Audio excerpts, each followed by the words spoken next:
Palavras, elas podem ferir mais do que facas quando vêm de quem amamos. Quero logo essa herança, preciso me livrar desse velho inútil. Essa frase ecoa na minha mente todos os dias, como um fantasma que se recusa a partir.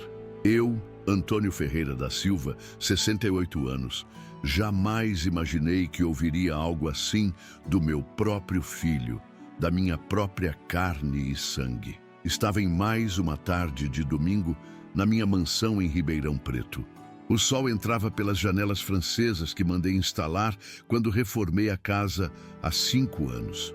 Ironicamente, foi Ricardo quem insistiu naquelas janelas. "Pai, vai valorizar o imóvel", ele disse. Agora entendo que cada conselho dele sobre meu patrimônio tinha segundas intenções. Caminhava pelo corredor de madeira maciça que range levemente. Aquele rangido que me lembra que esta casa, por mais luxuosa que seja, tem suas feridas.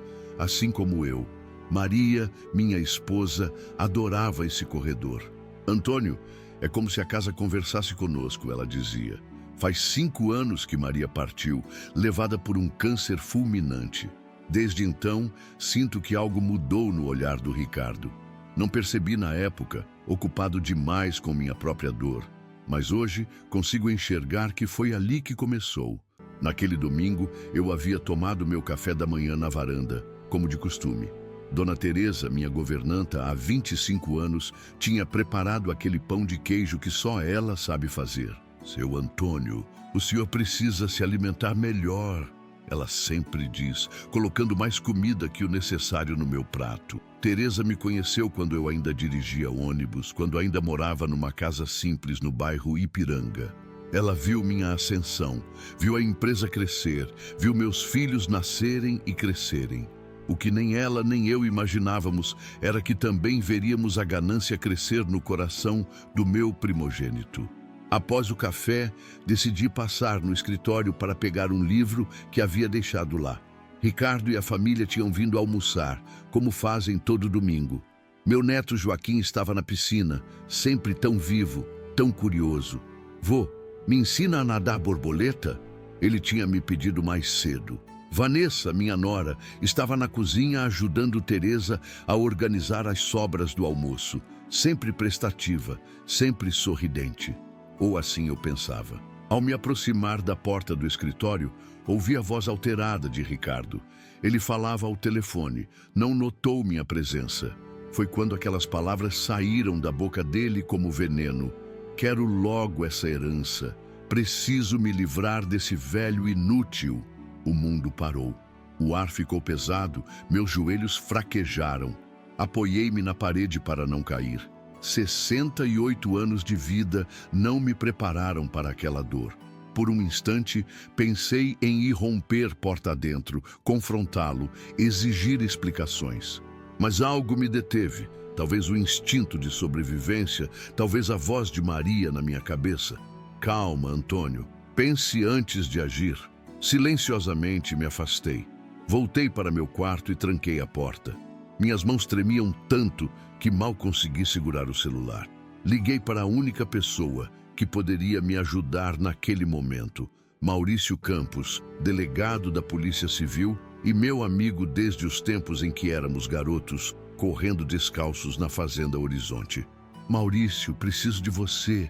Foi tudo que consegui dizer antes que minha voz falhasse. 1 hora depois, Maurício estava na minha casa, não pela porta da frente. Entrou pelos fundos, como fazíamos quando éramos adolescentes e queríamos roubar goiabas do pomar do meu pai. Expliquei a situação, a voz ainda embargada. "Antônio, não podemos agir precipitadamente. Precisamos de provas", ele disse com aquela calma que só os anos de profissão podem dar. Foi ideia dele instalar as câmeras. Pequenas, discretas, estrategicamente posicionadas pelo escritório, sala de estar, cozinha. "Não confronte seu filho ainda", Maurício aconselhou. "Precisamos entender o que está acontecendo realmente." Os dias seguintes foram um inferno pessoal.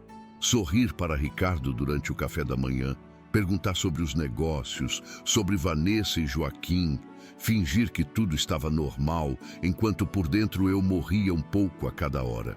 À noite, quando todos dormiam, eu e Maurício revisávamos as gravações no quarto de hóspedes, transformado em base de operações improvisada.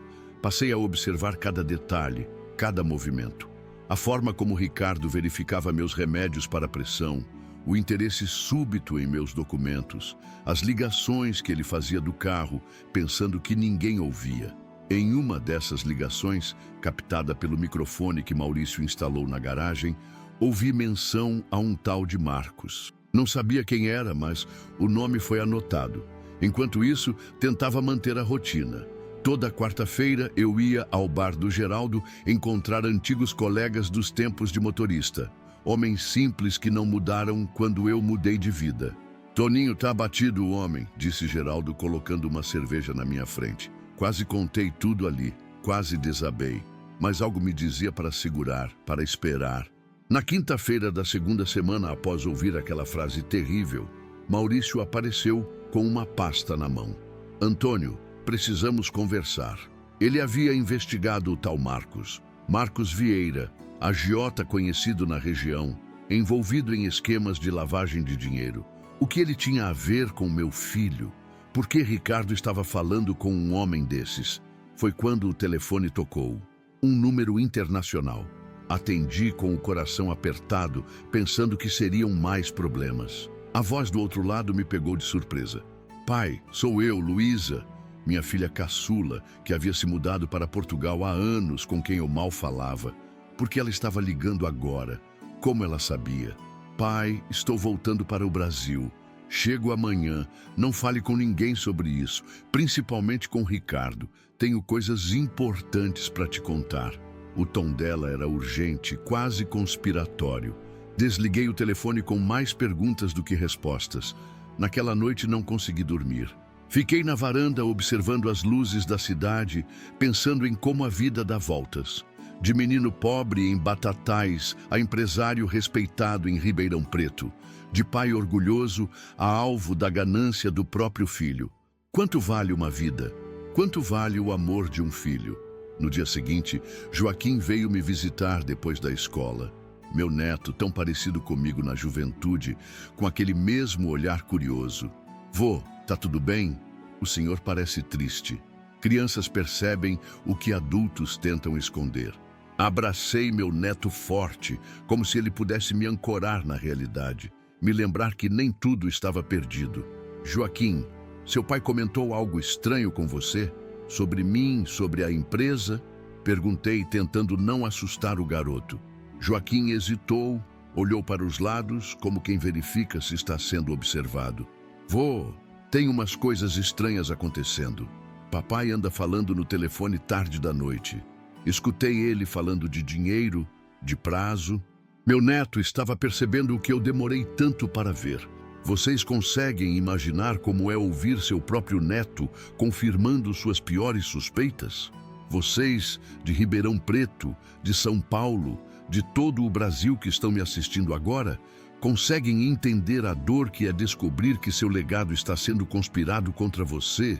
De onde você é? Já passou por alguma traição familiar? Deixe nos comentários sua cidade e sua história, porque acreditem, o que vem a seguir nessa história vai além de qualquer coisa que vocês possam imaginar. Se você ainda não se inscreveu no canal Meu Avô Falou, faça isso agora, porque o que descobri quando a polícia começou a investigar meu próprio filho me deixou sem chão. No dia em que Luísa chegaria ao Brasil, acordei antes mesmo do sol nascer. O peso da insônia já se tornara meu companheiro constante. Fiquei observando o teto do quarto, aquele mesmo teto que Maria e eu pintamos juntos quando reformamos a casa. "Antônio, azul claro traz paz", ela dizia enquanto passava o rolo com tinta. Irônico como agora, nem mesmo aquele azul conseguia me acalmar. Levantei-me devagar, sentindo cada um dos meus 68 anos nas costas e nas juntas. Dona Teresa já estava na cozinha, como sempre. Aquela mulher parecia nunca dormir. "Bom dia, seu Antônio. O senhor não dormiu de novo, não é?" Ela me conhecia bem demais. Como você sabe, Teresa, seus olhos contam histórias, patrão, e ultimamente não são histórias felizes. Sentei-me à mesa da cozinha enquanto ela me servia um café forte. Teresa colocou a mão em meu ombro, um gesto simples que trazia mais conforto do que ela poderia imaginar. O senhor vai me contar o que está acontecendo ou vou ter que descobrir sozinha? Hesitei. Teresa estava comigo há tanto tempo que era praticamente família. Merecia saber, mas as palavras de Maurício ecoavam em minha mente. Não confie em ninguém até entendermos o que está acontecendo. É complicado, Teresa, mas prometo que vou te contar tudo quando for a hora certa. Bunk, ela assentiu, respeitando meu silêncio como sempre fez. Tudo bem, mas lembre-se que estou aqui, seu Antônio. Estive quando o senhor dirigia ônibus. Estou agora que o senhor tem essa mansão toda. As horas se arrastavam. Decidi ir até a empresa, a Transportes Ferreira, que começou com um único ônibus velho e agora tinha uma frota de mais de 100 veículos. Na recepção, todos me cumprimentavam com respeito. Bom dia, seu Antônio. Como vai, seu Antônio? Eu sorria de volta, tentando esconder o turbilhão dentro de mim. Meu escritório na sede da empresa era espaçoso, com vista para o pátio onde os ônibus eram estacionados. Uma parede inteira era decorada com fotos da história da empresa. Eu dirigindo o primeiro ônibus, a inauguração da primeira linha intermunicipal. Ricardo, ainda adolescente, ao meu lado quando compramos o 10º ônibus. Luísa pequena, sentada no meu colo no volante. Memórias de uma vida que agora parecia ameaçada. Peguei o telefone e liguei para Carlos Eduardo, meu contador há mais de 15 anos. Carlos, preciso que você me traga todos os relatórios financeiros dos últimos 2 anos. Todos. Algum problema, seu Antônio? A voz dele parecia nervosa. Só uma revisão de rotina, Carlos. Quero entender melhor como estão nossas finanças. Depois de desligar, percebi minhas mãos tremendo novamente. Será que Carlos também estava envolvido? Quem mais poderia estar conspirando contra mim? O telefone tocou. Era a recepcionista. Seu Antônio, seu filho Ricardo, está aqui querendo falar com o senhor. Respirei fundo. Mande-o entrar. Ricardo entrou no escritório com aquele seu andar confiante de sempre. Terno bem cortado, cabelo impecável. Meu filho tinha a aparência de um homem bem-sucedido. Aparências enganam. Pai, que surpresa te encontrar aqui hoje. Pensei que estaria em casa descansando. Observei seu rosto, procurando sinais do homem que falou sobre se livrar de mim. Mas tudo que vi foi o menino que um dia carregava nos ombros. Decidi dar uma passada, ver como estão as coisas. Afinal, ainda é minha empresa. Coloquei uma ênfase sutil na palavra minha. Ricardo sorriu, sentando-se na cadeira à minha frente. Claro, pai, sempre será sua empresa. Estamos apenas tentando modernizar algumas coisas, como conversamos. Que coisas exatamente, Ricardo? Perguntei, tentando manter a voz calma. Você sabe, processos administrativos, otimização de rotas, redução de custos operacionais. Nada com que você precise se preocupar. Redução de custos. Foi assim que começou. Primeiro, ele sugeriu que alguns funcionários antigos fossem aposentados. Depois, que vendêssemos alguns imóveis improdutivos da empresa. Agora entendia que cada passo tinha sido calculado. Ricardo, recebi uma ligação da Luísa ontem. Ela está voltando ao Brasil. A reação dele foi quase imperceptível, mas estava lá. Um ligeiro arregalar de olhos, um enrijecer dos ombros. Luísa, depois de tanto tempo, o que ela quer? Não sei. Disse que tem assuntos importantes para tratar. Ricardo ficou em silêncio por alguns segundos, como se calculando algo em sua mente. Bem, será bom rever minha irmãzinha. Quando ela chega? Hoje à tarde. Vou buscar vocês no aeroporto então. Não precisa.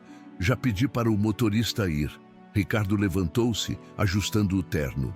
Como quiser, pai. Tenho uma reunião agora, mas nos vemos no jantar. Após sua saída, peguei o celular e liguei para Maurício. Ele sabe que Luísa está voltando. Pareceu preocupado. Mantenha a calma, Antônio. Temos homens vigiando Ricardo.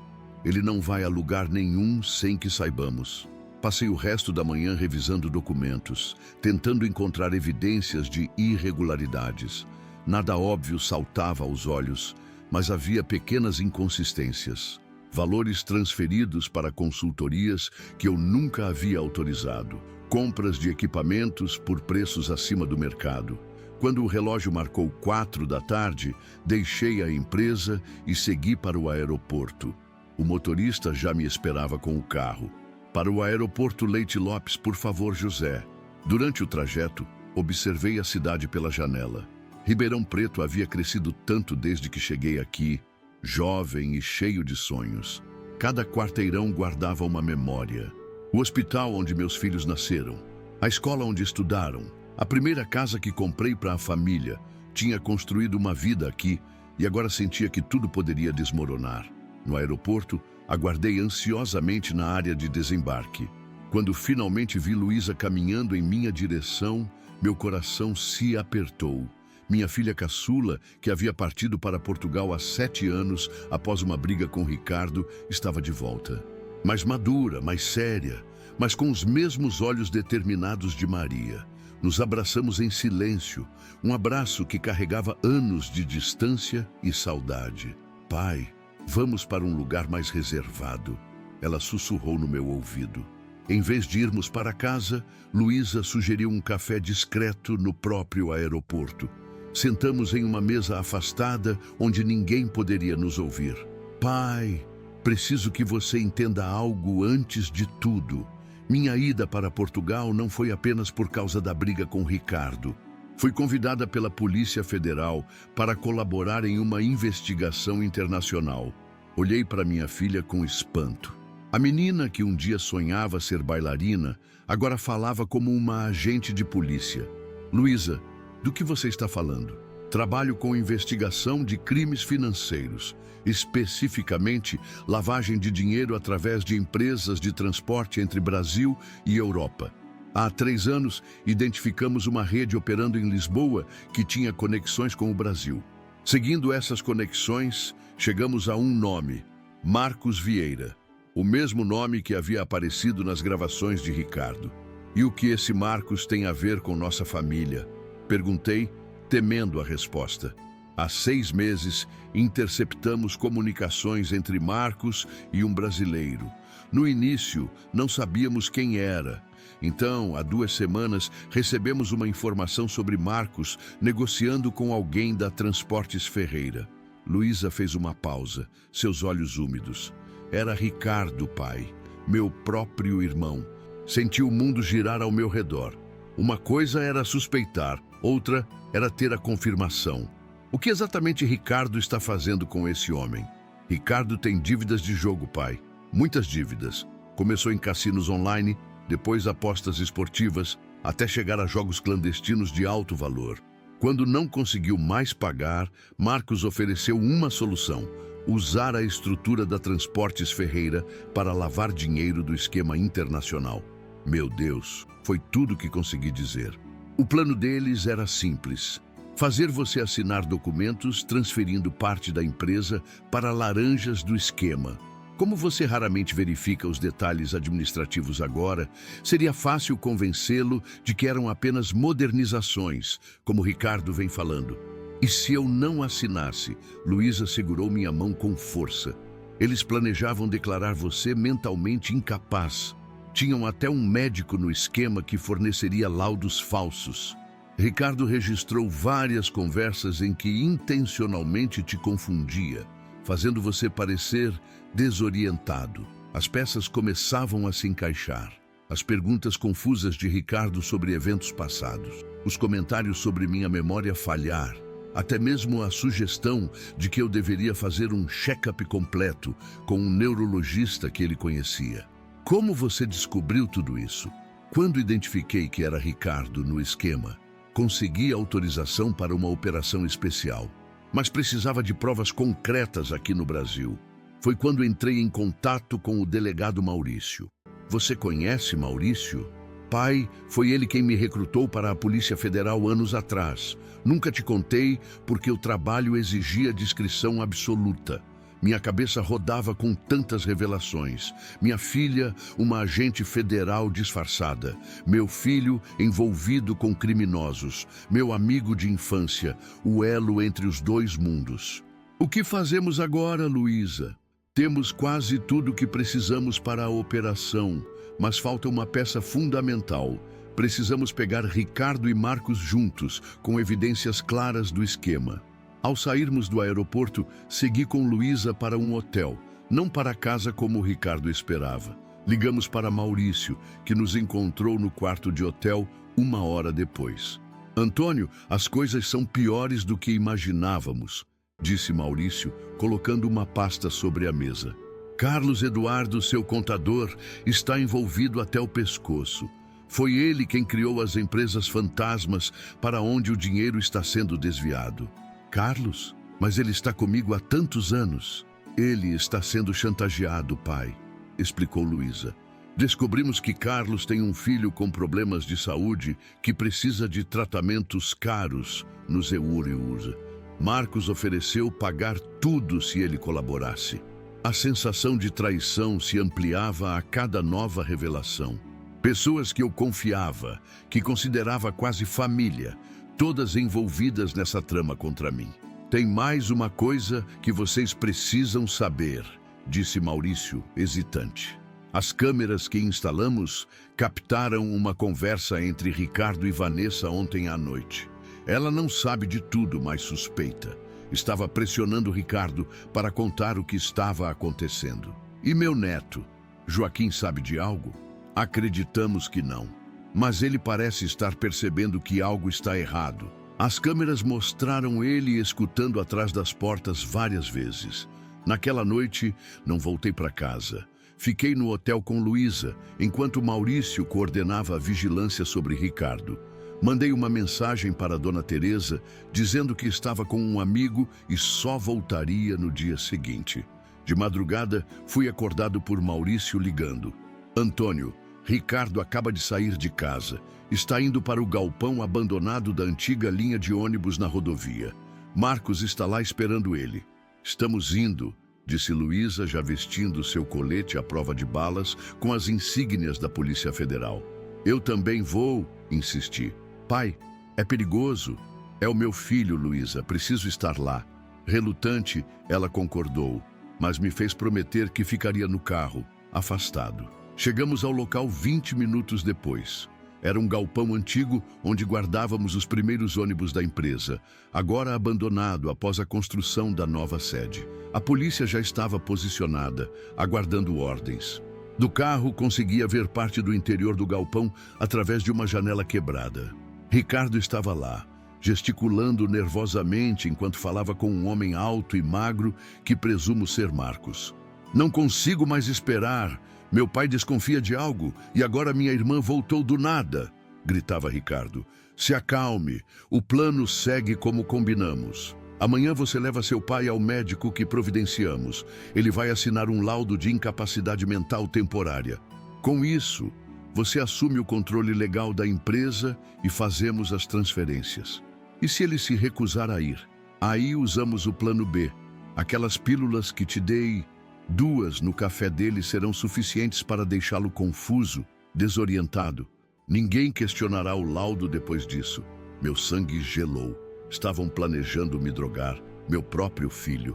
Luísa deu o sinal pelo rádio. Em segundos, policiais invadiram o galpão. Polícia Federal, todos parados. Ricardo parecia em choque, como se não acreditasse no que estava acontecendo. Marcos tentou fugir, mas foi rapidamente detido. Contra todas as instruções, saí do carro e entrei no galpão. Queria olhar nos olhos de Ricardo, entender como chegamos a esse ponto. Pai! Sua voz era quase infantil de tão assustada. O que você está fazendo aqui? Ouvi tudo, Ricardo. Tudo. Como pôde pensar em fazer isso comigo? Sua própria família? Ele caiu de joelhos, chorando como não o via chorar desde a morte de sua mãe. Eu não tinha escolha, pai. As dívidas. Eles ameaçaram Vanessa e Joaquim. Disseram que fariam mal a eles se eu não cooperasse. Sempre há escolha, filho. Você poderia ter vindo a mim, pedido ajuda. Como? você sempre foi tão orgulhoso de mim, do homem que me tornei. Como eu poderia dizer que joguei tudo fora? Que perdi centenas de milhares em jogo, que estava sendo ameaçado? Olhei para meu filho algemado no chão daquele galpão vazio, o mesmo lugar onde anos atrás ele corria entre os ônibus, brincando de ser motorista como o pai. Senti uma mistura de raiva, decepção e, acima de tudo, uma profunda tristeza. Você ia mesmo se livrar de mim, Ricardo? Seu próprio pai? Ele levantou o olhar, os olhos vermelhos de tanto chorar. Nunca, pai. Juro por Deus. Aquilo que você ouviu, eu estava tentando ganhar tempo com Marcos. Ele queria que eu... Sua voz falhou. Ele queria que eu te eliminasse de vez, mas eu nunca faria isso. Nunca. Queria acreditar. Parte de mim queria abraçar meu filho e dizer que tudo ficaria bem, como fazia quando ele era pequeno e tinha pesadelos. Mas outra parte sabia que algumas quebras de confiança são irreparáveis. Maurício se aproximou. Precisamos levá-los para a delegacia, Antônio. Você vai prestar depoimento amanhã. Assenti em silêncio, observando enquanto colocavam Ricardo na viatura. Antes que fechassem a porta, ele olhou para mim uma última vez. Me perdoa, pai. Não consegui responder. As palavras simplesmente não vinham.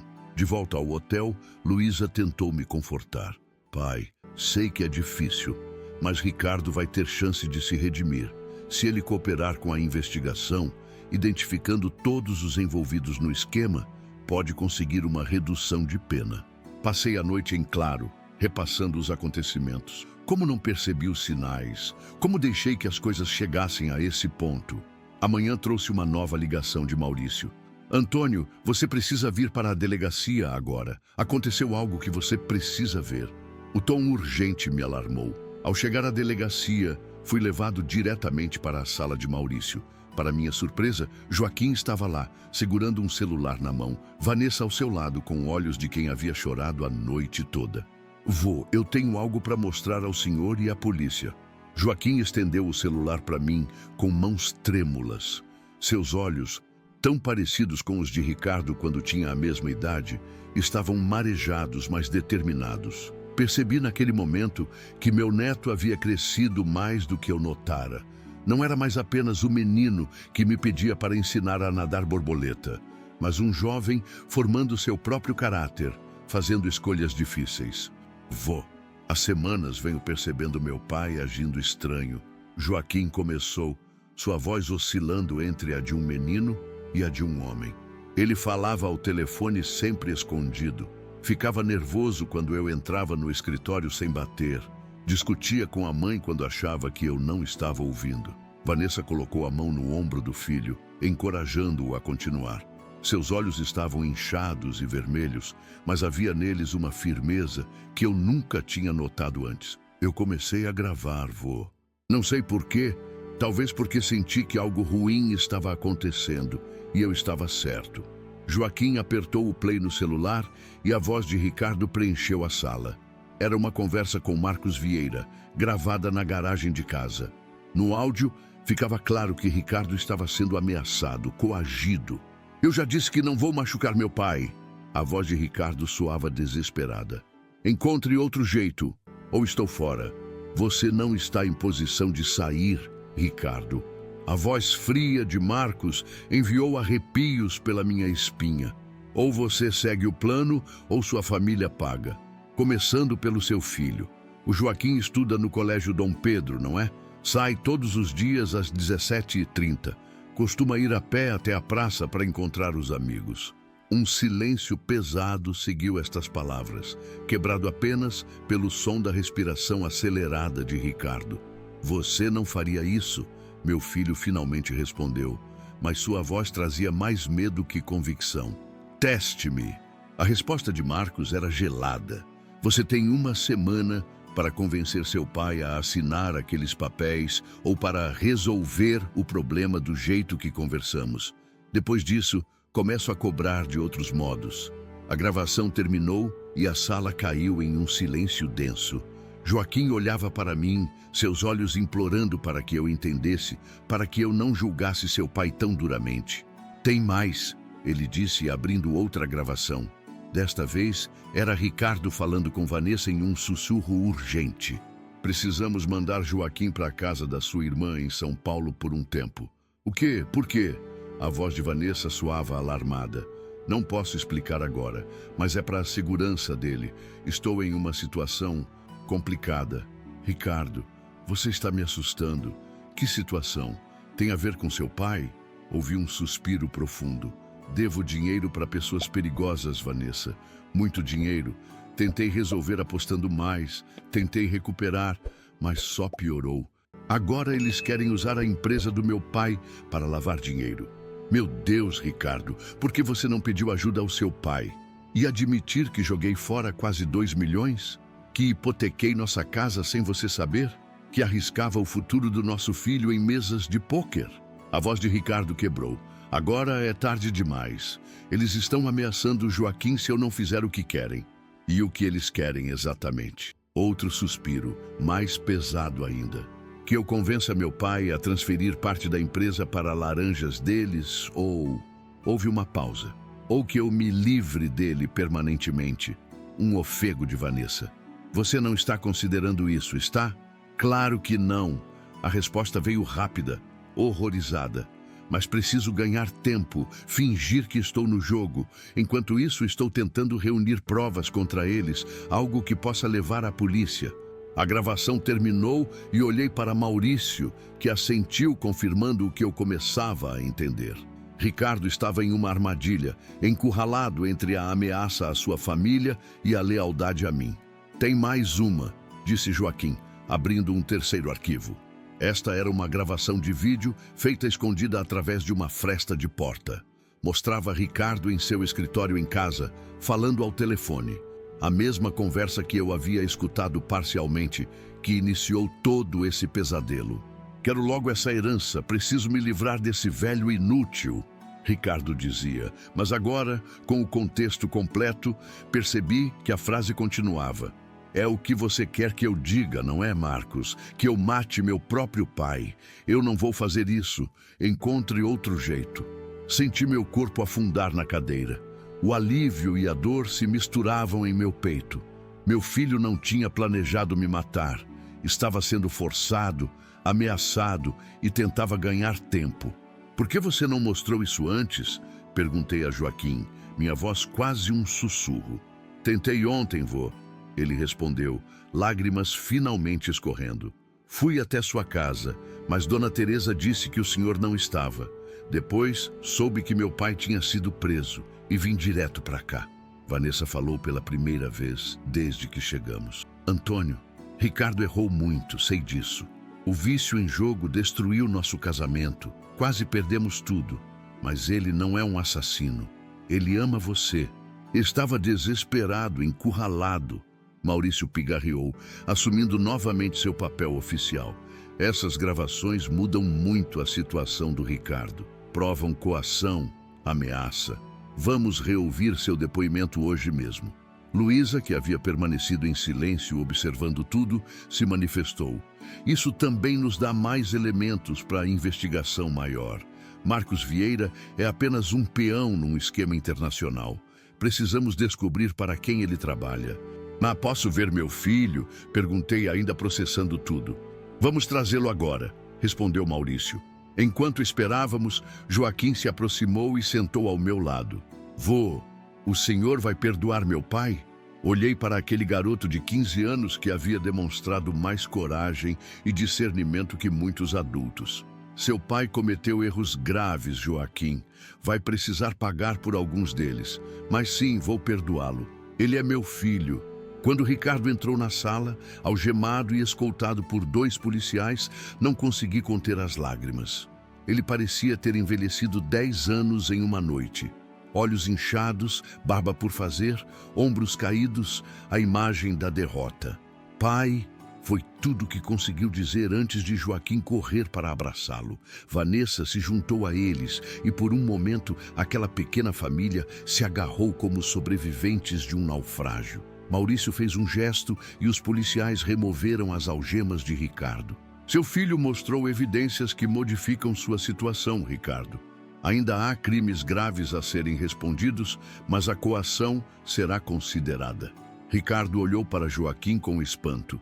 Você gravou as conversas? Quando o menino assentiu, Ricardo fechou os olhos, deixando mais lágrimas escaparem.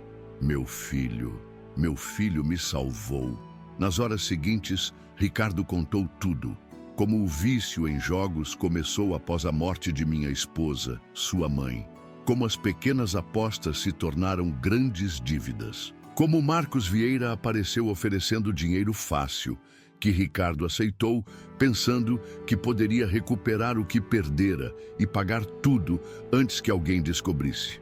Quando percebi, estava devendo mais de 2 milhões e eles tinham informações sobre toda a nossa família, explicou Ricardo, a voz embargada. Comecei a desviar dinheiro da empresa, pequenas quantias no início. Forçava Carlos Eduardo a criar notas fiscais falsas, ameaçando expor um caso extraconjugal que ele tinha. E Carlos está envolvido até que ponto? Perguntou Luísa, assumindo seu papel investigativo. Ele só fazia o que eu mandava por medo. O filho doente foi uma história que inventei para justificar para Marcos porque Carlos era confiável. Na verdade, Carlos está limpo, só obedecia por medo. Cada revelação era um novo golpe, mas também uma peça que completava o quebra-cabeça. Ricardo explicou como o esquema funcionava. A quadrilha de Marcos usava empresas de transporte para movimentar dinheiro do tráfico de drogas entre Brasil e Europa. A Transportes Ferreira seria perfeita por seu tamanho e reputação acima de suspeitas. O plano era fazer você transferir gradualmente o controle para empresas que eles indicassem. Ricardo continuou. Se você resistisse, eles queriam que eu... Ele não conseguiu completar a frase. Que você me matasse. Completei, sentindo um frio na espinha ao pronunciar essas palavras. Ricardo assentiu, incapaz de me olhar nos olhos. Eu nunca faria isso, pai. Nunca. Estava tentando ganhar tempo, juntar informações para denunciá-los. Mas cada vez que tentava me afastar, eles ameaçavam Joaquim. Vanessa, que ouvia tudo em silêncio, finalmente falou. Eu suspeitava que algo estava errado, mas Ricardo negava sempre. Há 3 meses encontrei extratos bancários mostrando nossas dívidas. Foi quando comecei a pressioná-lo. Por que não veio até mim? Perguntei a ela. Ricardo me implorou para não fazer isso. Disse que resolveria tudo, que tinha um plano. Eu queria acreditar. Sua voz falhou. Maurício interrompeu. Ricardo, precisamos de nomes, todos os envolvidos. Meu filho passou as próximas 2 horas revelando tudo o que sabia sobre a organização. Nomes, locais, métodos de operação. Luísa tomava notas furiosamente, ocasionalmente fazendo ligações para sua equipe na Polícia Federal. Isso é maior do que imaginávamos, ela murmurou em determinado momento. Há políticos envolvidos, empresários de alto escalão. Enquanto isso acontecia, eu observava meu filho tentando reconciliar o homem desesperado à minha frente com um menino que um dia sonhava ser como o pai. Onde erramos? Em que momento perdemos o rumo? Tem algo que ainda não entendo. Falei finalmente. Como Marcos sabia tanto sobre nossa família, sobre nossos hábitos, rotinas, um silêncio pesado caiu sobre a sala. Ricardo e Luísa trocaram olhares preocupados. Pai, começou Luísa hesitante. Acreditamos que há um informante próximo à família. Quem? Ainda não temos certeza, mas... Ela olhou para Maurício, que assentiu. As gravações das câmeras que instalamos na sua casa mostram algo perturbador, continuou minha filha. Alguém de dentro estava repassando informações. Senti meu coração apertar. Dona Teresa? A ideia de que minha governanta de 25 anos, que viu meus filhos crescerem, pudesse me trair, era quase insuportável. Não, pai. Foi Ricardo quem respondeu.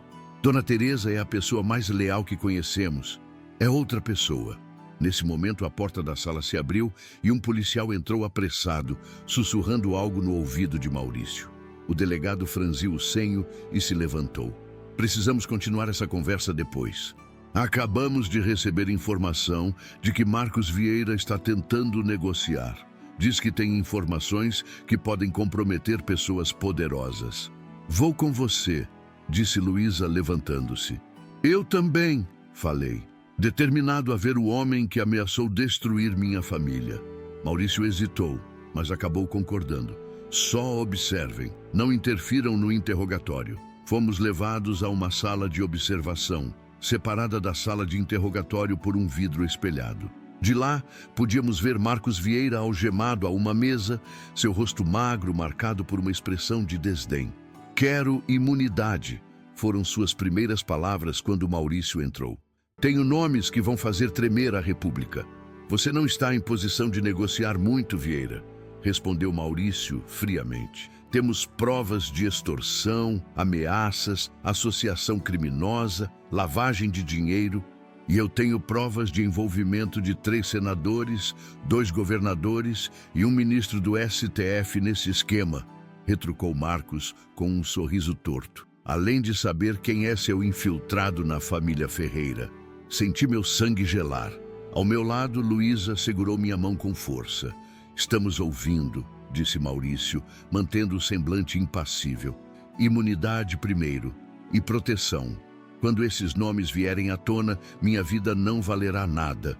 Enquanto eles negociavam, minha mente fervilhava, tentando imaginar quem poderia ser o traidor próximo à minha família. Não Teresa, não Vanessa, não Joaquim. Quem mais tinha acesso às nossas vidas, nossas rotinas? Depois de quase 1 hora de negociação, Maurício saiu da sala de interrogatório com uma expressão grave. Ele vai colaborar, mas as exigências são grandes. Teremos que envolver o Ministério Público Federal. E sobre o informante na minha família? Perguntei ansiosamente. Ele se recusa a revelar isso sem garantias formais. Diz que é sua apólice de seguro. Voltamos para a sala onde Ricardo, Vanessa e Joaquim aguardavam. A tensão era palpável. Luísa explicou a situação para eles enquanto eu me sentava, sentindo o peso de cada um dos meus 68 anos. O que acontece comigo agora? Perguntou Ricardo, sua voz pequena. Você vai continuar detido enquanto processamos seu depoimento, respondeu Maurício. Mas sua colaboração e as evidências de coação serão consideradas. Honestamente, suas chances melhoraram muito hoje. E quanto a nós? Perguntou Vanessa, abraçando Joaquim protetoramente. Estamos seguros? Vamos providenciar proteção policial para vocês, assegurou Luísa. A operação para desmantelar o restante da organização acontecerá nas próximas 48 horas. Até lá, precisamos de cautela máxima. Olhei para minha família fragmentada. Meu filho algemado, minha nora assustada, meu neto forçado a crescer rápido demais, minha filha vivendo uma vida secreta. Como chegamos a esse ponto? Vocês vêm comigo, decidi subitamente. Vanessa, Joaquim, não é seguro ficarem sozinhos. Vão para minha casa até resolvermos isso. Pai, não é uma boa ideia, argumentou Luísa. Se há um informante próximo, é exatamente por isso, interrompi. Quero todos onde posso ver. Inclusive esse informante, quem quer que seja, já perdi o controle da situação uma vez. Não vou perder de novo. Maurício e Luísa trocaram olhares preocupados, mas acabaram concordando, com a condição de que policiais à paisana vigiassem a casa discretamente. Antes de sairmos, pedi alguns minutos a sós com Ricardo. Quando todos deixaram a sala, ficamos em silêncio por um longo momento, apenas olhando um para o outro, pai e filho, conectados por sangue e memórias, separados por erros e circunstâncias. Eu sinto muito, pai. Ricardo finalmente quebrou o silêncio, sua voz embargada. Estraguei tudo, traí sua confiança, coloquei todos em perigo. Por que, Ricardo? Por que não veio a mim quando os problemas começaram? Ele abaixou a cabeça, incapaz de sustentar meu olhar. Orgulho, vergonha, medo de não ser o filho que você sempre acreditou que eu era. Depois de mamãe morrer, senti que precisava ser perfeito para você. Não podia desapontar o único pai que sempre acreditou em mim. Aproximei-me e, apesar de tudo, coloquei minha mão em seu ombro. Sou seu pai, Ricardo. Isso não muda, não importa o que você faça. Estou decepcionado, sim, furioso também, mas ainda sou seu pai. Vou consertar isso, pai. De alguma forma. Sim, você vai. E vamos começar agora. Quero que pense bem. Quem poderia ser o informante de Marcos na nossa família? Ricardo refletiu por alguns minutos. Tem que ser alguém com acesso constante, alguém que saiba nossas rotinas, que tenha acesso à casa. Uma batida na porta interrompeu nosso diálogo. Era Maurício. Precisamos ir, Antônio. A promotoria chegou para formalizar a delação de Marcos. Ao sair, lancei um último olhar para meu filho. Apesar de tudo, vi nele o menino que um dia me pedia para ensinar a dirigir, que se orgulhava quando as pessoas diziam que ele se parecia comigo. Esse menino ainda estava lá, em algum lugar, sob camadas de erros e arrependimentos. Vou ajudar você a sair dessa, filho, prometi. Mas vai ser um caminho difícil. Eu sei, pai, eu sei. Ao deixar a delegacia com Vanessa e Joaquim, senti o peso da responsabilidade sobre meus ombros envelhecidos. O sol da tarde já se punha, pintando o céu de Ribeirão Preto com tons alaranjados que contrastavam com a escuridão que havia tomado nossa família. No carro, o silêncio era denso, interrompido apenas ocasionalmente pelos suspiros de Vanessa. Para onde vamos agora, seu Antônio? Perguntou José, meu motorista, olhando-me pelo retrovisor com aqueles olhos que há 20 anos testemunhavam minha vida sem jamais fazer perguntas. Para casa, José. Todos precisamos descansar. No banco de trás, Joaquim olhava pela janela, perdido em pensamentos que pareciam envelhecê-lo a cada minuto. Coloquei minha mão sobre a dele. Você foi muito corajoso hoje, meu neto. Ele voltou seu olhar para mim e vi nele uma mistura de orgulho e dor que nenhum garoto de 15 anos deveria carregar. Fiz o que precisava ser feito, vô. Só isso. Nem todos fariam, respondi, apertando sua mão. Muitos teriam medo ou simplesmente olhariam para o outro lado. Aprendi com o Senhor que família protege família, ele disse, esboçando um sorriso tímido. O Senhor sempre protegeu a gente, mesmo quando meu pai... Mesmo quando as coisas ficaram difíceis.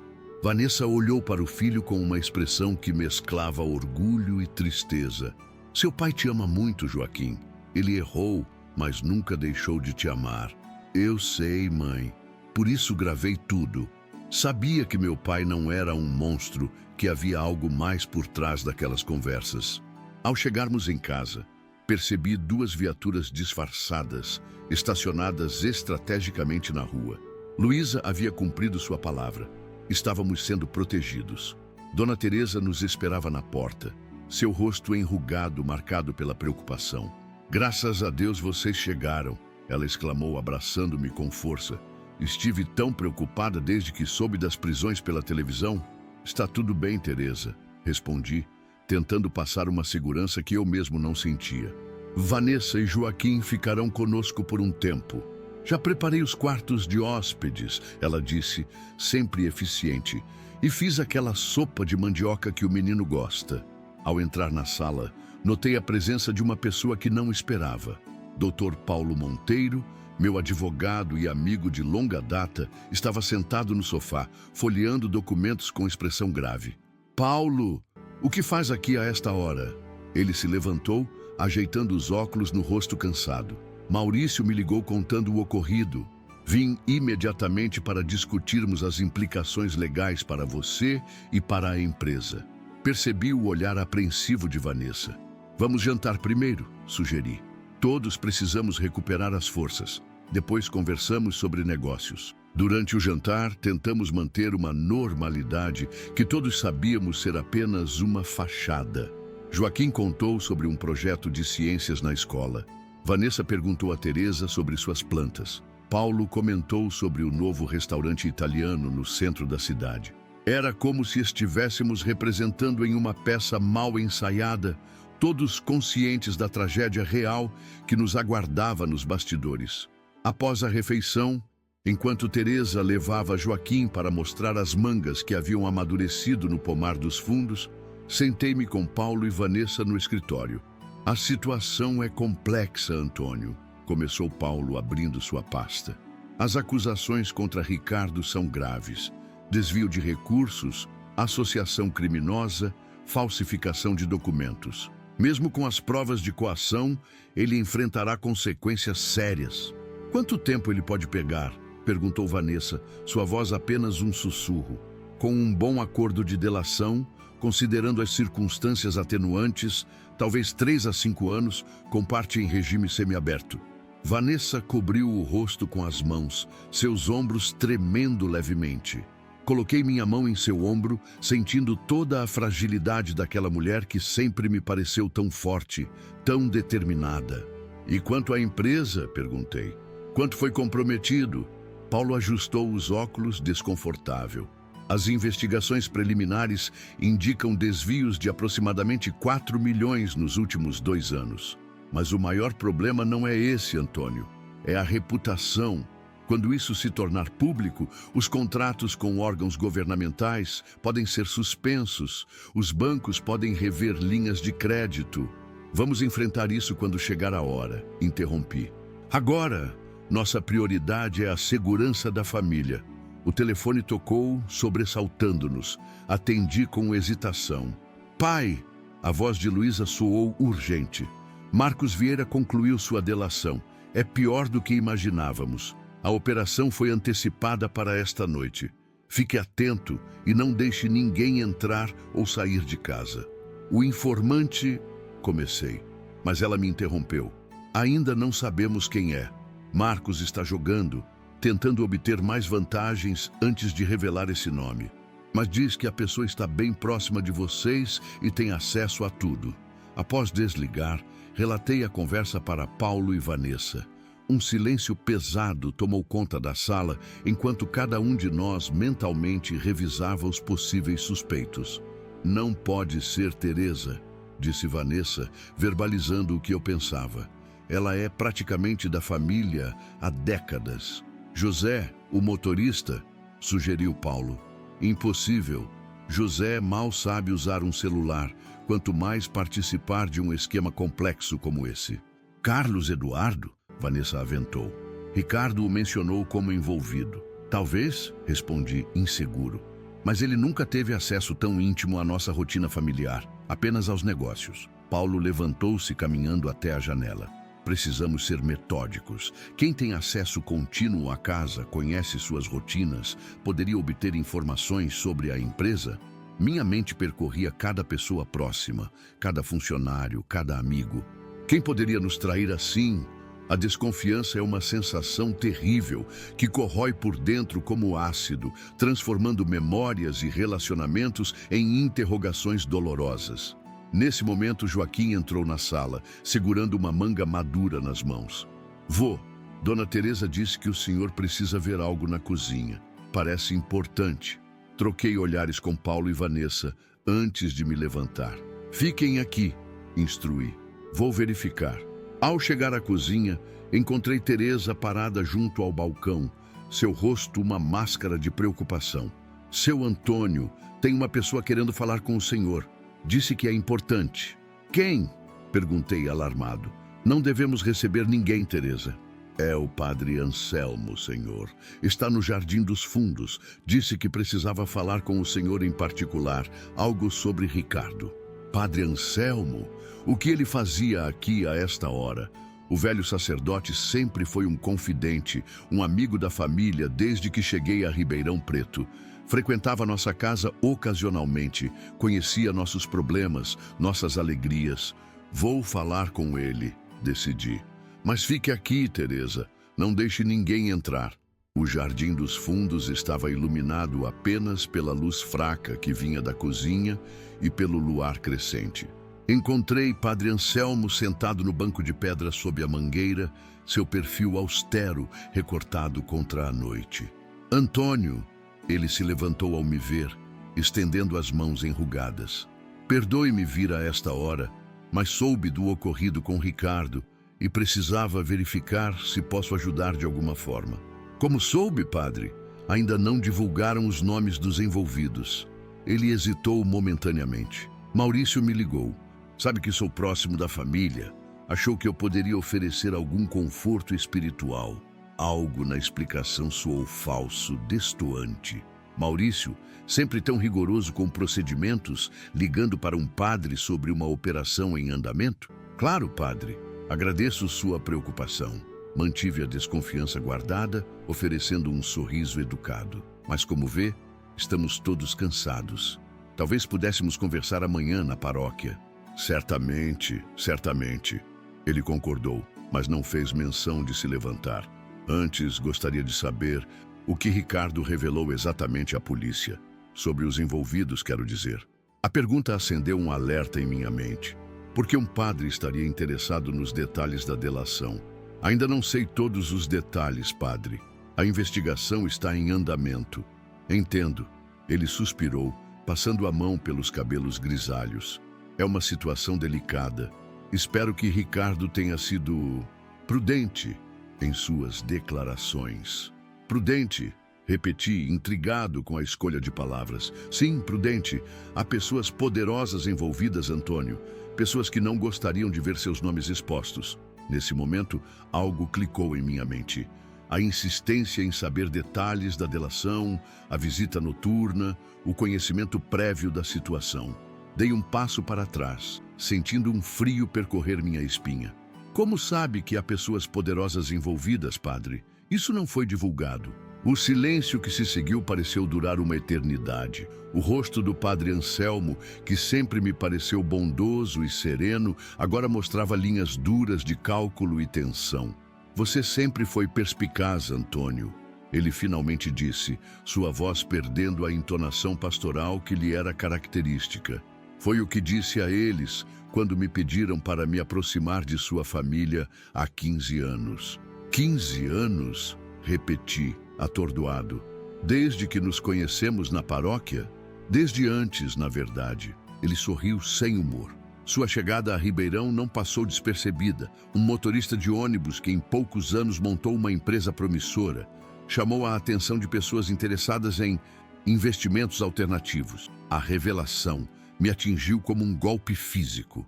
Padre Anselmo, o homem que batizou Joaquim, que deu a extrema unção a Maria, que aconselhava nossa família nos momentos difíceis, era o informante.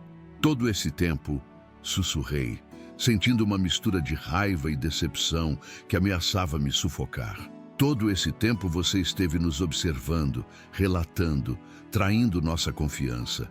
Negócios são negócios, Antônio. Ele respondeu com uma frieza que jamais imaginei em um homem que vestia o hábito sacerdotal. Nada pessoal. Sua empresa sempre foi apenas um meio para um fim. E a igreja? Seu sacerdócio?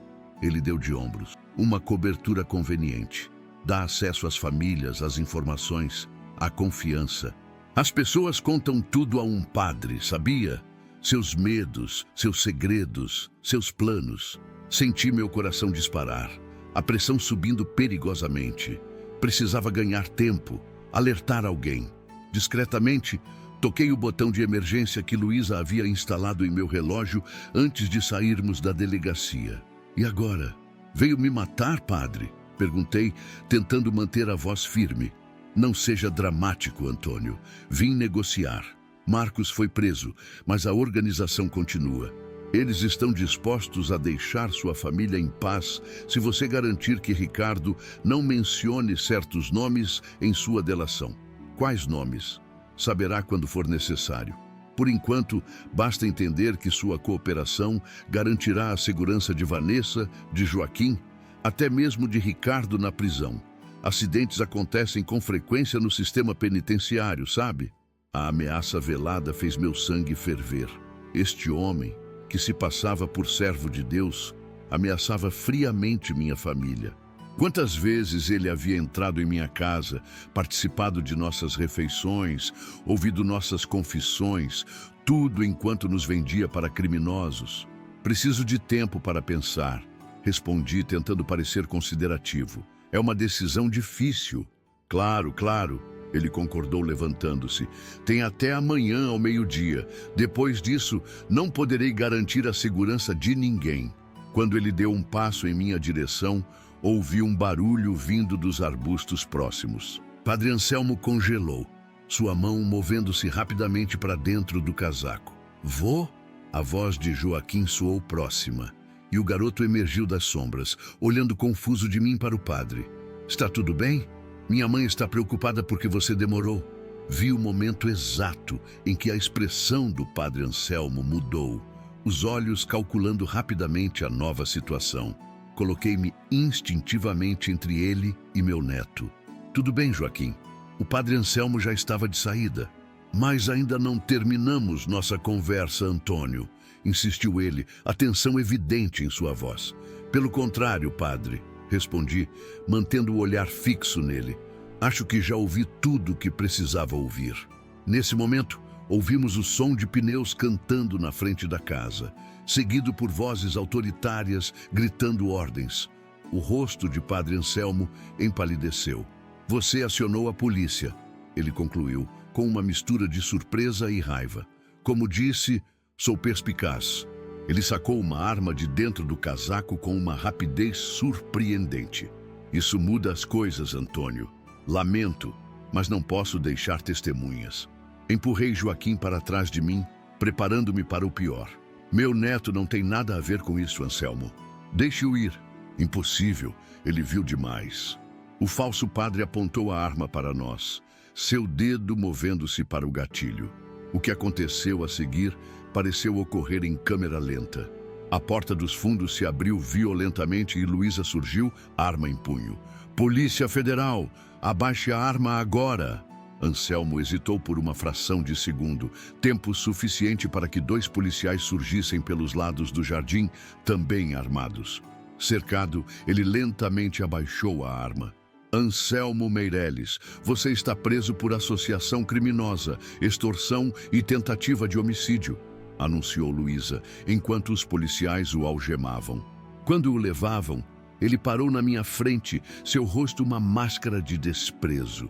Isso não acabou, Antônio. A organização é maior do que você imagina. Tem gente tão alta que você nem consegue enxergar. Cale a boca e ande!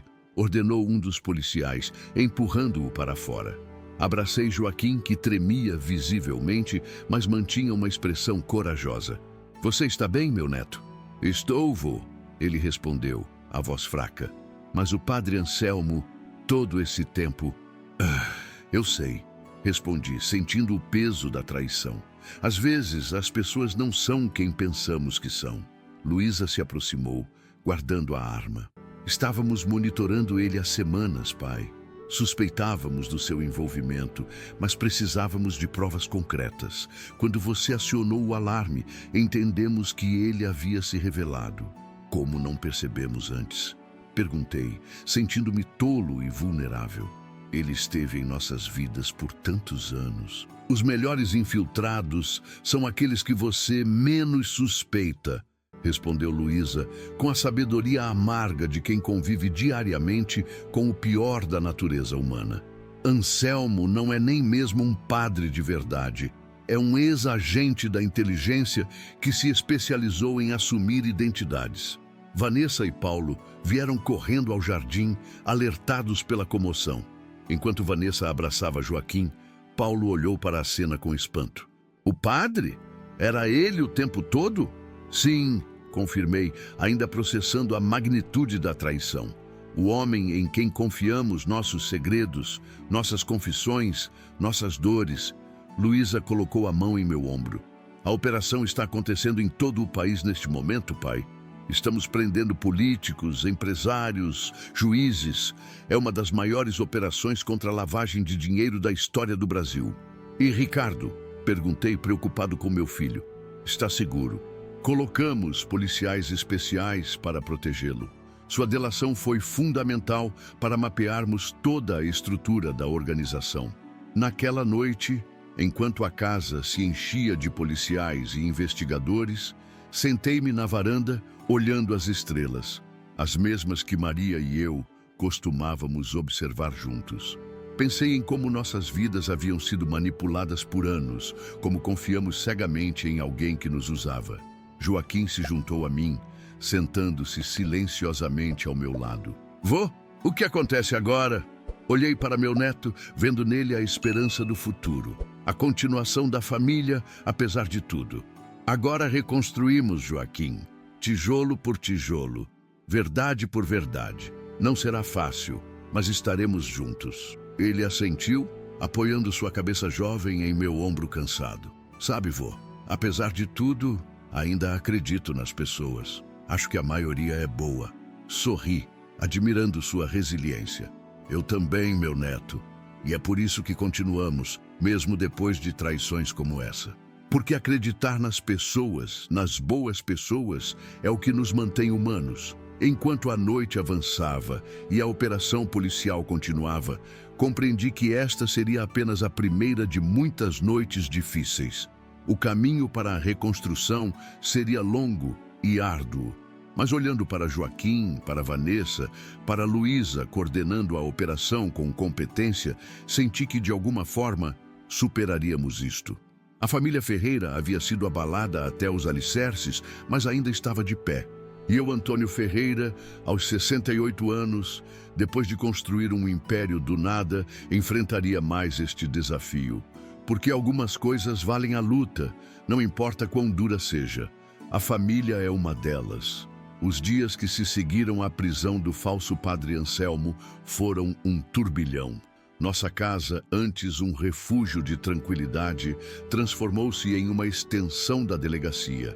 Policiais entrando e saindo, telefones tocando incessantemente, reuniões intermináveis com promotores e advogados. O nome da família Ferreira estampava as manchetes de todos os jornais de Ribeirão Preto e logo do Brasil inteiro. Empresário denuncia esquema milionário de lavagem de dinheiro. Falso padre era informante de organização criminosa há 15 anos. Operação Passagem desmantelou rede que movimentava bilhões. Acompanhei cada notícia com um misto de orgulho e apreensão. Orgulho porque, apesar de tudo, fizemos o certo no final. Apreensão porque sabia que as represálias poderiam vir de qualquer lugar a qualquer momento. Quem poderia imaginar que minha família seria o estopim para uma das maiores operações policiais da história recente do país? Na manhã do quarto dia após as prisões, tomava meu café na varanda quando Luísa apareceu, olheiras profundas marcando seu rosto jovem, mas com um brilho de satisfação nos olhos. "Bom dia, pai", ela disse, servindo-se de café. "Dormiu melhor?" "Um pouco", respondi, observando o jardim onde apenas dias antes havia descoberto a traição de Anselmo. Ainda acordo sobressaltado, achando que ouvi algo. Luísa assentiu compreensivamente. "É normal. Trauma não desaparece da noite para o dia." "Como estão as investigações?" perguntei, tentando distrair minha mente dos pesadelos recorrentes. "Avançando mais rápido do que esperávamos. A delação de Marcos Vieira abriu portas que levariam anos para descobrirmos por outros meios." Ela hesitou, tomando um gole de café. "E Ricardo, ele tem sido extraordinariamente cooperativo. Já o viu hoje?" "Sim, passei na delegacia antes de vir para cá. Ele está abatido, mas determinado. Identificou mais 3 empresários da região envolvidos no esquema." Suspirei, pensando em quantas outras famílias estariam passando pelo mesmo sofrimento que a nossa, descobrindo traições, enfrentando a vergonha pública, reconstruindo confiança despedaçada. E Anselmo, ou seja lá qual for seu nome verdadeiro. O semblante de Luísa endureceu. Seu nome real é Augusto Mendes, ex-agente da ABIN que desapareceu há quase 20 anos. Todos achavam que estava morto, mas na verdade criou uma nova identidade e se infiltrou em várias comunidades como figura religiosa. Um estrategista brilhante, infelizmente usando seus talentos para o crime. "Como alguém consegue viver uma mentira por tanto tempo?" perguntei, mais para mim mesmo que para minha filha. Todas aquelas missas, confissões, aconselhamentos, tudo falso. Alguns psicopatas são extremamente habilidosos em mimetizar emoções humanas sem realmente senti-las, explicou Luísa. Para Augusto, era apenas um papel a desempenhar, como um ator num palco muito longo. E nosso momento de reflexão foi interrompido pela chegada de Vanessa e Joaquim, retornando de sua primeira visita a Ricardo na prisão desde a noite das revelações. O rosto de Joaquim mostrava uma mistura complexa de emoções. alívio por ver o pai, tristeza pela situação, maturidade forçada pelas circunstâncias. Levantei-me imediatamente, ansioso por notícias. Como foi? Como ele está? Vanessa colocou sua bolsa sobre a mesa, exausta. Melhor do que esperávamos. Está em uma cela separada, protegido. O tratamento tem sido digno, considerando as circunstâncias. Pai mandou isso para o senhor, disse Joaquim, estendendo-me um envelope. Com mãos levemente trêmulas, abri o envelope. Dentro, uma carta escrita com a caligrafia apressada, mas reconhecível de Ricardo. Pai, as palavras parecem pequenas demais para expressar meu arrependimento e minha gratidão. Sei que decepcionei você de formas que talvez sejam irreparáveis, mas prometo que farei tudo ao meu alcance para, de alguma forma, compensar o mal que causei. O promotor diz que, com minha colaboração, posso pegar uma pena reduzida, talvez 3 anos, com possibilidade de regime semiaberto após 1 ano. É tempo suficiente para refletir sobre minhas escolhas, mas não tanto que eu não possa reconstruir minha vida depois. Quero que saiba que, apesar de todos os meus erros, nunca nem por 1 segundo considerei fazer algo que pudesse machucá-lo fisicamente. Aquelas palavras que você ouviu na porta do escritório, quero logo essa herança. Preciso me livrar desse velho inútil. Eram parte de um teatro desesperado que eu encenava para Marcos, tentando ganhar tempo enquanto buscava uma saída. Agradeço a Deus por Joaquim ter gravado tudo. Meu filho me salvou não apenas da prisão prolongada, mas de perder para sempre o que mais importa, a família que construímos. Por favor, cuide de Vanessa e Joaquim. Eles precisarão de sua força e sabedoria nos tempos difíceis que virão. E, se puder encontrar em seu coração espaço para perdão, saiba que trabalharei todos os dias para merecê-lo. Com amor e arrependimento, Ricardo, dobrei a carta lentamente, sentindo lágrimas quentes escorrerem por minhas bochechas enrugadas. Luísa colocou sua mão sobre a minha, oferecendo apoio silencioso. Ele vai ficar bem, pai. Vamos todos ficar bem eventualmente. Assenti, incapaz de falar no momento. O peso dos acontecimentos recentes, misturado com o alívio de ver um caminho adiante, mesmo que difícil, era esmagador. Nas semanas seguintes, nossa vida entrou em um novo ritmo. As visitas a Ricardo tornaram-se parte de nossa rotina. 2 vezes por semana, Vanessa, Joaquim e eu fazíamos o trajeto até o presídio onde ele aguardava julgamento. A cada visita, notava pequenas mudanças nele. O olhar mais limpo, livre da ansiedade febril do vício. A postura mais ereta, como se estivesse finalmente enfrentando seus demônios de frente. A fala mais pausada, reflexiva. Enquanto isso, enfrentávamos o desafio de salvar a Transportes Ferreira. Os contratos governamentais foram temporariamente suspensos, como Paulo havia previsto. Alguns clientes privados também se afastaram, temerosos da associação com o escândalo, mas muitos permaneceram leais, especialmente aqueles que me conheciam desde os tempos em que eu mesmo dirigia os ônibus. Seu Antônio sempre foi correto com a gente, disse Joãozinho da Silva, dono de uma fábrica de calçados e meu cliente há mais de 2 décadas, quando os jornalistas o questionaram por que mantinha o contrato conosco. Um erro do filho não apaga uma vida inteira de honestidade do pai. Palavras assim me davam força para seguir em frente, para enfrentar as reuniões intermináveis com auditores, os olhares desconfiados de alguns, as perguntas incômodas da imprensa.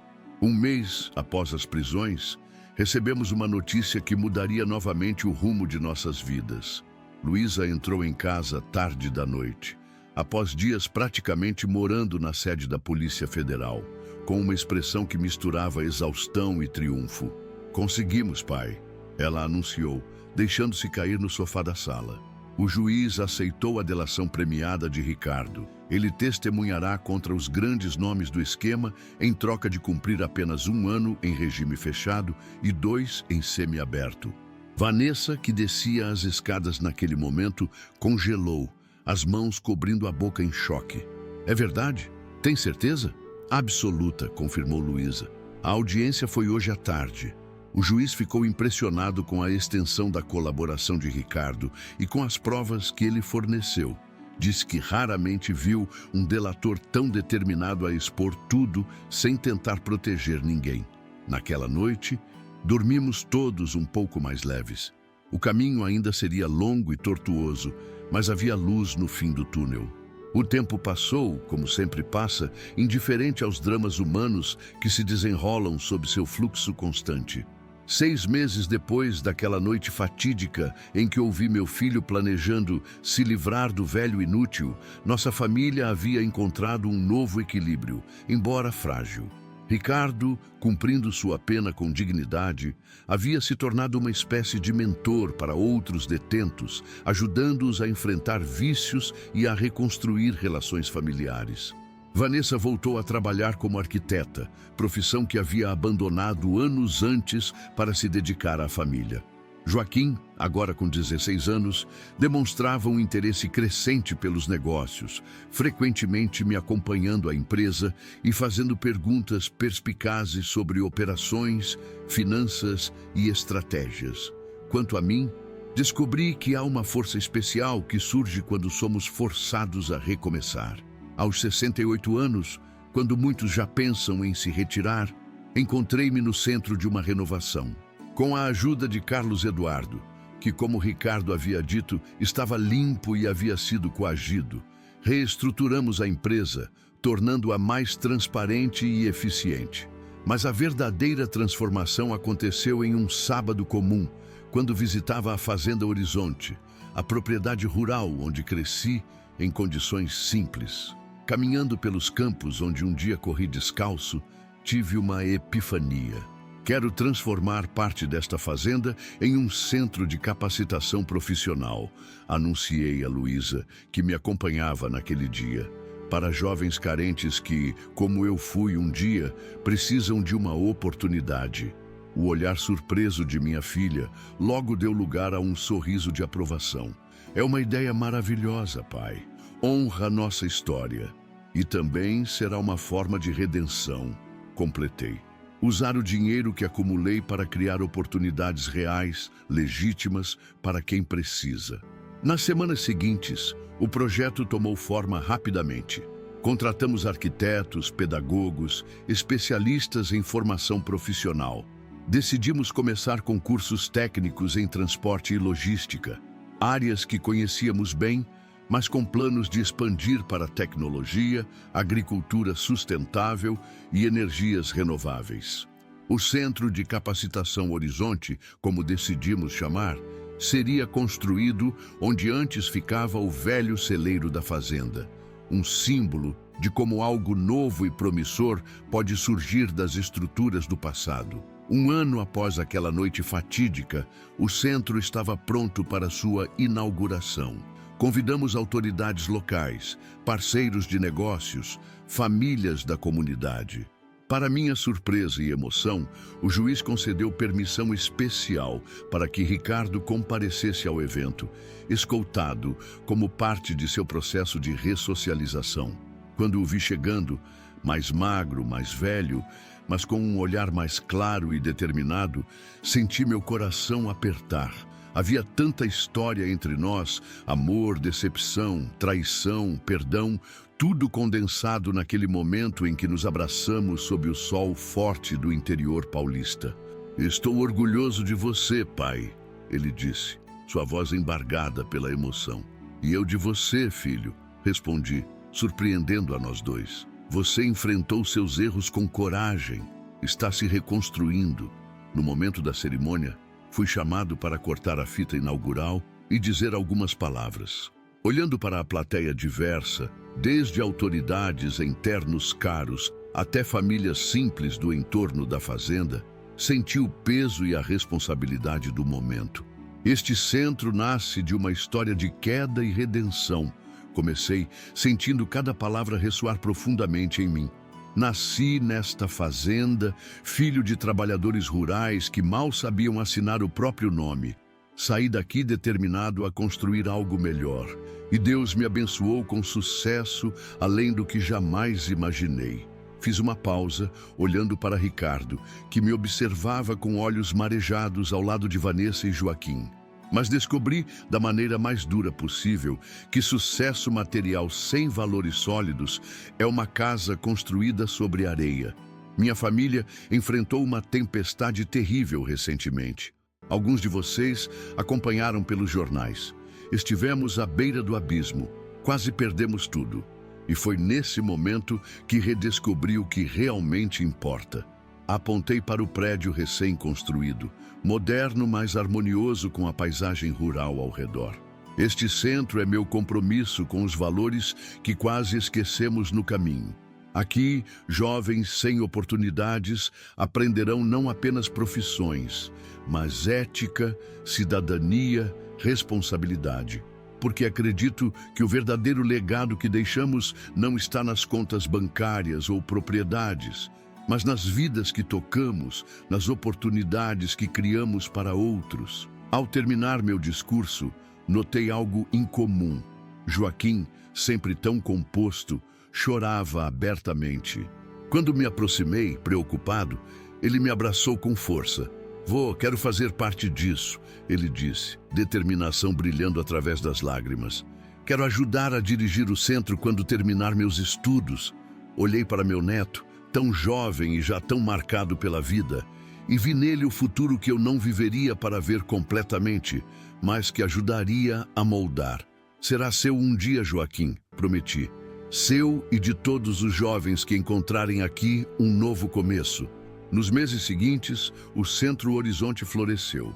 Nossa primeira turma tinha 50 alunos, jovens de 16 a 24 anos, a maioria de famílias que lutavam para sobreviver. Vê-los chegando todas as manhãs, ansiosos por aprender, determinados a mudar suas histórias, trazia-me uma satisfação que nenhum contrato milionário jamais proporcionou. Ricardo, agora em regime semiaberto, conseguiu permissão para trabalhar como voluntário no centro 3 dias por semana, ensinando gestão básica e compartilhando com sinceridade surpreendente os erros que havia cometido e as lições que aprendera. "Se minha história servir de aviso para que um de vocês não siga o mesmo caminho, todo esse sofrimento terá valido a pena", ele dizia aos alunos, que o ouviam com respeito e curiosidade. Hoje, olhando para trás, para aquela noite em que ouvi palavras que despedaçaram meu coração, percebo que foi o início de uma jornada dolorosa, mas necessária. Foi preciso que quase perdêssemos tudo para redescobrir o que realmente importava. Nossa família nunca mais será a mesma. Carregamos cicatrizes que o tempo pode suavizar, mas nunca apagar completamente. Há desconfiança que precisa ser reconstruída diariamente. Há momentos de recaída em que velhas mágoas ressurgem. Mas há também uma honestidade nova entre nós, uma apreciação mais profunda dos laços que nos unem. Ricardo voltará para casa em alguns meses para cumprir o restante de sua pena em liberdade condicional. A Transportes Ferreira está se recuperando lentamente, com contratos renovados e uma reputação em reconstrução. O Centro Horizonte já planeja sua expansão, com novas turmas e cursos adicionais. E eu, Antônio Ferreira, aos 69 anos, aprendi que a vida raramente segue o roteiro que planejamos. Ela nos surpreende, nos desafia, às vezes nos derruba. Mas se mantivermos nossos valores, se escolhermos o perdão sobre o ressentimento, a reconstrução sobre a amargura, podemos encontrar significado mesmo nas quedas mais dolorosas. Não sei quanto tempo ainda tenho neste mundo, mas sei que quando partir, deixarei mais do que prédios, ônibus e contas bancárias. Deixarei um legado de resiliência, de segundas chances, de redenção. Porque no final, descobri que a verdadeira herança não é o que deixamos para nossa família, mas o que deixamos dentro dela. Amigos que me acompanharam até aqui, confesso que reviver essa história mexe profundamente comigo. Aquela frase que ouvi atrás da porta do escritório, "Quero logo essa herança, preciso me livrar desse velho inútil", poderia ter destruído minha família para sempre. Mas o destino, Deus, ou seja lá como queiram chamar, tinha outros planos para nós. Quando comecei a contar essa história, muitos de vocês talvez tenham pensado que eu, Antônio Ferreira, era apenas mais um velho rico traído pela ganância do próprio filho. Um homem que construiu um império saindo do nada, dirigindo ônibus nas estradas empoeiradas do interior paulista, apenas para ver tudo desmoronar por causa da ambição desmedida de um herdeiro ingrato. Mas a vida raramente é tão simples, tão preto no branco quanto parece. O que descobri naquela jornada dolorosa foi que as aparências enganam profundamente. Meu filho Ricardo, que eu julguei precipitadamente como um traidor, estava, na verdade, encurralado entre ameaças terríveis à sua família e a lealdade ao pai. Sim, ele cometeu erros graves. O vício em jogos, as dívidas escondidas, os desvios da empresa. Por esses erros, pagou com sua liberdade e com o peso da vergonha pública. Mas a frase que dilacerou meu coração naquela noite era apenas parte de um teatro desesperado, uma tentativa de ganhar tempo contra criminosos que o ameaçavam. Quem poderia imaginar que meu neto Joaquim, com apenas 15 anos, seria o verdadeiro herói dessa história? Com a sabedoria e coragem que muitos adultos não possuem, ele percebeu que algo estava errado e começou a gravar as conversas do pai, criando as provas que eventualmente salvariam Ricardo de uma condenação muito mais severa. Vejo em Joaquim o futuro da família Ferreira, um jovem que entende que a verdadeira riqueza está na integridade, não nas contas bancárias. E Luísa, minha filha, que por anos acreditei ter se afastado por desentendimentos familiares, revelou-se uma agente federal infiltrada, trabalhando incansavelmente para desmantelar o mesmo esquema criminoso que ameaçava nossa família. Quantas vezes julgamos as pessoas pelas aparências, sem conhecer as batalhas que lutam silenciosamente? Talvez a revelação mais dolorosa tenha sido descobrir que o padre Anselmo, homem em quem confiei por 15 anos, que batizou meu neto, que esteve ao lado da família nos momentos mais difíceis, era na verdade Augusto Mendes, um infiltrado da organização criminosa. Um lobo em pele de cordeiro que usou o manto sagrado da igreja para manipular e trair não apenas minha família, mas uma comunidade inteira de fiéis. Este caso me ensinou sobre a natureza complexa da confiança e da traição, sobre como precisamos estar atentos não apenas aos inimigos óbvios, mas às ameaças que se escondem nos lugares mais inesperados, sob os sorrisos mais convincentes. Mas se há uma lição que gostaria que todos vocês levassem desta história, é que mesmo nas quedas mais dolorosas, há oportunidade para crescimento e redenção. Ricardo, hoje, cumprindo sua pena com dignidade, encontrou um propósito, ajudando outros detentos a não repetirem seus erros. Vanessa redescobriu sua paixão pela arquitetura, reconstruindo sua identidade para além de esposa de. Joaquim transformou o trauma em determinação, comprometendo-se a continuar o legado do Centro de Capacitação Horizonte. E eu, um velho teimoso que achava que já tinha visto tudo nesta vida, descobri que nunca é tarde para começar de novo, para transformar dor em propósito. O Centro Horizonte, construído na mesma terra onde cresci, descalço e com fome, agora oferece oportunidades reais para jovens que, como eu fui um dia, precisam apenas de uma chance para mostrar seu valor.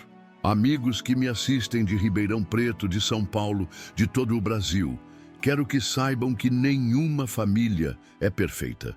Todos nós carregamos feridas, cometemos erros, decepcionamos aqueles que amamos. Mas enquanto houver disposição para perdoar, para reconstruir, para escolher amor acima de mágoa, há esperança. A família Ferreira quase se despedaçou, mas hoje está mais forte, mais autêntica, mais unida pelo que enfrentamos juntos. Se você está passando por uma crise familiar, se sente traído por alguém que ama, se vê diante de escolhas impossíveis, saiba que não está sozinho. Sua história também pode ter um novo capítulo, uma virada inesperada, um recomeço digno. Agradeço a cada um de vocês que dedicou tempo para ouvir minha história até o fim. São histórias como essa, reais e humanas, que o canal Meu Avô Falou traz diariamente para vocês. Se você ainda não é inscrito, por favor, clique no botão de inscrição agora mesmo.